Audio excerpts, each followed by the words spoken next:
호기심이 들어오는 통로를 설명하겠습니다. 우리가 타인을 용서하려면 타인을 용서하기 전에 먼저 내가 나를 용서해야 합니다. 타인을 용서하고 내가 나를 용서하기 위해서는 하나님께 용서받은 경험이 반드시 있어야 합니다. 만약 용서받은 경험이 없다면 하나님과의 관계는 처음부터 다시 시작해야 합니다. 완전하신 하나님의 완전한 사랑으로 우리가 모든 죄에서 용서받았기 때문에 구원이 성립된 것입니다. 그 구원의 경험은 일생일대의 기적적인 사건입니다. 그 경험은 우리가 용서받은 자유한 자라는 정체성을 줍니다. 그런데 만약 우리가 하나님께 용서받은 경험이 없다면 그것은 하나님과의 관계가 근본적으로 잘못된 것입니다. 분명히 하나님을 만난 체험이 있고 용서받은 경험도 있지만 영의 구원을 받고 난 후에 그 이후의 삶에서 정죄감으로부터 자유하지 못하다면 이 부분은 혼의 영역에서 용서와 관계된 경험을 점검해 봐야 합니다. 우리가 자신의 약점이나 문제에 대해 용납받고 용서받은 경험이 기억에 없다면 그 용서받지 못한 부분을 존재의 그림자 영역에 숨기고 기억에서 잊고 삽니다. 의식의 영역에서는 이성이 쉽게 발견할 수 없도록 무의식의 영역에 숨겨둔 죄책감은 문제를 직면하지 않기 위해 문제가 주는 고통스러운 감정을 느끼지 않으려고 무의식에 숨긴 것입니다. 분명히 죄책감과 같은 불편한 감정이 존재의 깊은 곳, 어두운 곳에 있지만 자신의 겉사람으로는 이성과 의식에서는 눈치챌 수 없을 만큼 여러 개의 덮개로 덮어서 보이지 않는 것입니다. 사람의 의식의 영역은 이성적으로 부단히 자신에게 의무와 당위성을 강조합니다. 이렇게 살아야 옳은 것이다. 혹은 이렇게 해야만 비난받지 않는다라고요. 어떻게 행동해야 좋은 사람이라고 평가받는지 너무나 잘 알기 때문에 그와 같은 많은 행동 법칙을 따릅니다. 사람은 초등학교에만 들어가도 남의 시선을 의식합니다. 타인이 싫어하는 행동은 하지 않으려고 합니다. 우리의 이성은 잘못을 저지르기 싫어합니다. 우리 자신이 누구보다 괜찮은 사람이 되어야 마땅하다고 여기기 때문에 또 사회에서 인정받기 위해 자신에게 나쁜 평가가 오지 않도록 부단히 노력합니다. 그래서 우리는 법과 질서를 지키며 삽니다. 때로는 개인적인 유익이나 감정의 손해를 보더라도 기꺼이 바람직한 일을 선택합니다. 그래서 우리가 선택한 도덕적인 많은 일이 있기 때문에 우리는 선한 사람이라고 믿습니다. 그렇습니다. 보통의 선한 사람은 도덕적으로 바람직한 삶을 살려고 노력합니다. 그래서 이성적으로 생각할 때 바람직한 일을 하지 않았다면 죄책감을 느낍니다. 이럴 때 느끼는 죄책감은 매우 정상적인 양심을 가진 사람의 정상적인 감정입니다. 누가 봐도 마땅히 해야 하는 옳은 일은 일반적인 가치관에서 보통의 사람이 옳다고 믿는 정상적인 도덕 기준입니다. 보통의 선한 사람들은 정상적인 도덕 기준을 가지고 있습니다. 그래서 마땅히 해야 할 일을 하지 않았거나 반대로 하지 말아야 하는 일을 했다면 양심적인 사람은 죄책감을 느낍니다. 이것은 매우 정상적인 죄책감입니다. 정상적인 도덕 기준에서 옳은 일을 하지 않았거나 옳지 않은 일을 했을 때 느끼는 죄책감은 정상적인 양심에서 나오는 정상적인 감정입니다.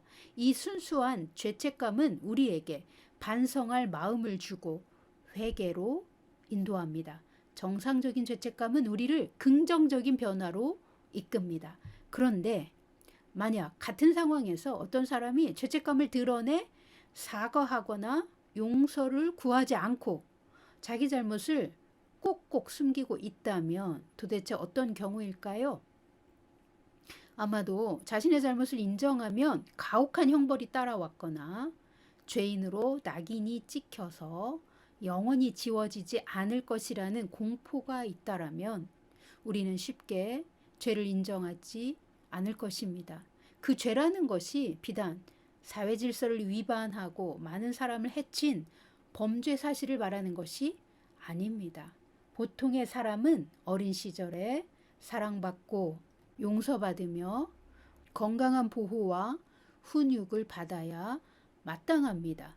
그런데 어린아이 시절에 아이로서 감당하기 어려운 가혹한 형벌, 체벌과 같은 폭력이나 폭언과 같은 정신적인 충격을 받았거나 충격적인 인격의 침해를 당하는 불의한 일을 경험했을 때 아이는 사지에 몰린 채 죽지 않으려고 자기 잘못을 숨겨야 했을 것입니다. 더 심각한 경우는 아이에게 아무 잘못이 없는데도 부모가 일방적으로 힘이 없는 아이에게 폭력과 학대를 준 경험입니다.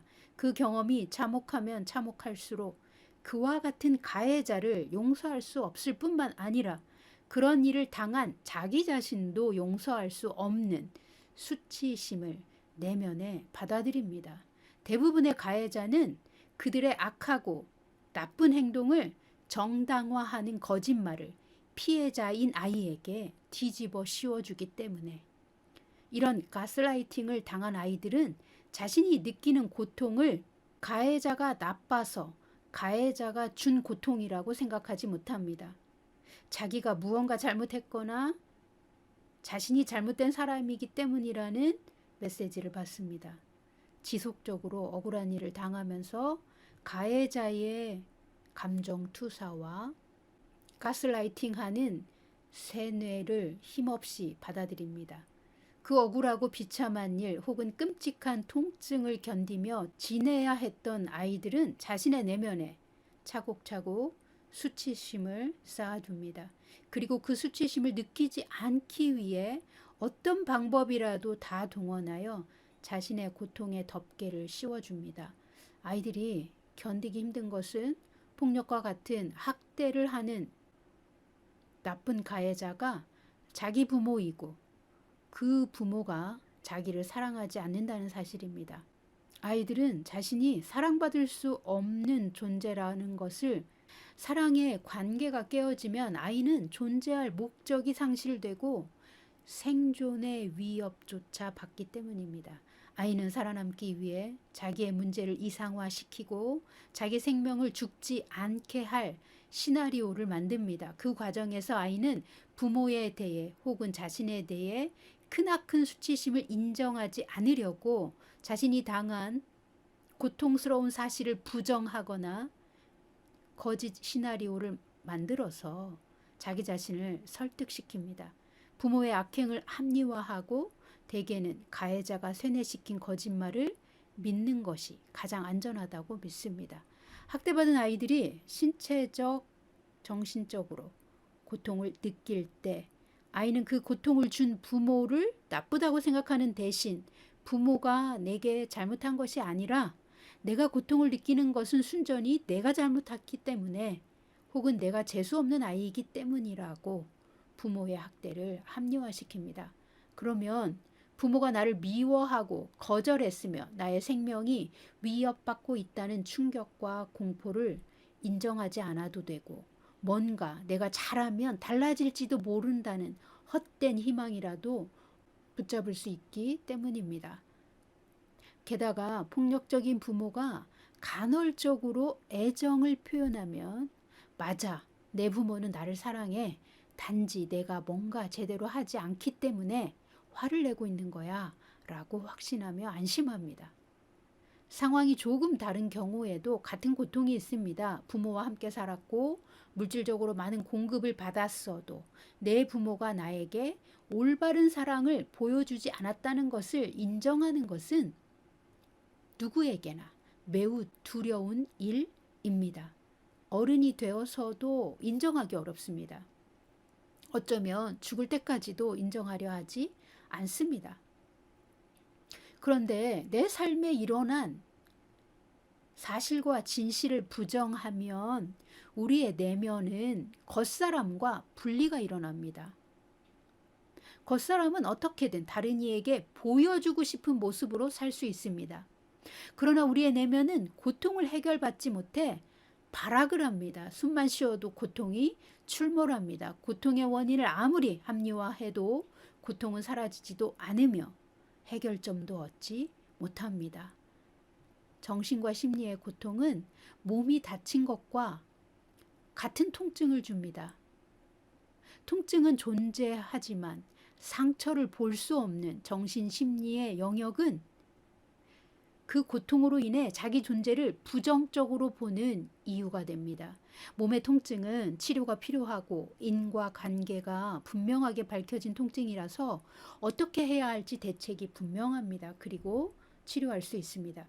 그러나 마음의 고통과 정신적인 고통은 혼자 느끼고 실제하는 통증이지만 인과관계를 증명하기가 어렵습니다. 그래서 자신을 문제 자체로 받아들입니다. 그러면 수치심이 내면화됩니다. 잘못하지 않았어도 죄책감이 항상 따라다닙니다. 이유 없이 거절받을 것을 기대하고 두려워합니다. 상대가 나를 거절하는지 거절하지 않는지에만 집중하느라 대화의 내용이나 맥락을 이해하지 못할 때도 있습니다. 다른 사람들은 내가 겪는 이 경험을 전혀 가지고 있지 않다고 믿기에 자신의 진짜 모습은 어떻게든 감추고 괜찮은 척, 문제가 없는 척 하는 것이 자동적인 습관이 됩니다. 만약 내가 괜찮지 않다는 것을 누군가 알아챌까봐 전전긍긍합니다. 자신도 자신에게 어떤 문제가 있는지 알려고 하지 않습니다. 내가 문제를 가지고 있다는 것을 인정하면 곧 죽음과 같은 공포의 감정을 느끼기 때문입니다. 이런 공포는 심각한 거절을 받은 사람의 속박적인 수치심입니다. 이런 속박적인 수치심은 우리의 죄를 인정하기도 어렵지만 하나님의 용서를 받아들이는 것도 매우 어렵게 합니다. 타인을 용서하기 전에 먼저 내가 나를 용서해야 하고 하나님의 용서를 받아들여야 합니다. 하나님은 우리가 아직 죄인 되었을 때 먼저 우리에게 찾아오셔서 그리스도 예수의 피로 우리를 용서하셨고 죄에서 구원하셨습니다. 그 완전하신 사랑으로 하나님은 우리와 화평한 관계를 여셨습니다. 우리가 모든 죄에서 용서받았기 때문에 구원이 성립된 것입니다. 그러므로 나 자신을 용서할 수 없을 때 우리에게 누가 이 정죄감을 심어주고 우리를 속박하였는지 그 원인을 찾아야 합니다. 만약 영의 구원을 받았고 하나님의 용서는 경험했지만 그 이후의 삶에서 혼의 영역에 여전히 정죄감이 남아있다면 그 정죄감은 우리의 약점이나 문제에 대해 양육자로부터 용납을 받지 못했고 용서받지 못했고 수용받지 못한 상처의 결과입니다. 성장 과정 내내 용납이나 용서를 받지 못하면 아이의 내면에는 거절감, 정죄감, 수치심이 내면화됩니다.